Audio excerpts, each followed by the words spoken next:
What's up, peeps? Welcome back to the Random Box Unbox channel. Today I have a very cool video for all of you PUBG players, Fortnite haters, if you know what I'm talking about.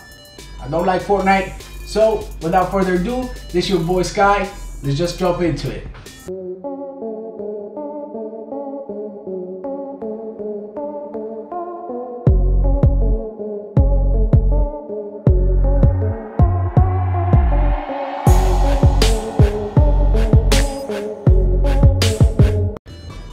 Alright guys, so today I have another cool keycap from a Chinese seller that I bought on AliExpress.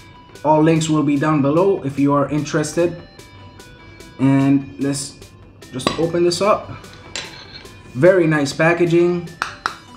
Little metal plate. You have a QR code in the back. Oh man, look at this. How nice. Alright, you PUBG players know what I'm talking about. Let's put this to the side.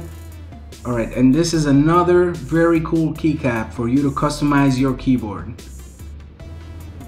Cherry MX, please don't forget that. Make sure your keyboard is compatible. And this is pretty much just a PUBG logo.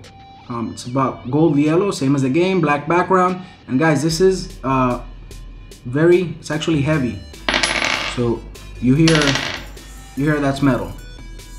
So very nice quality, very sturdy, well built. And let's put this bad boy in the keyboard and see how it looks. Alright guys, so here I have my K95 Corsair Platinum keyboard, and let's put this PUBG keycap next to our Pac-Man Cherry MX resin keycaps. A review for those will be in the link below. Alright, look how cool that looks next to that level 3 helmet. All PUBG'd out. That looks very nice. I really like it. Alright ladies and gentlemen, that was it for the video. That was a pretty cool keycap. I thought you all might enjoy it. Thank you so much for all the love and support. Please don't forget to like and subscribe if you enjoyed the video. Thank you all, and I'll see you in the next one.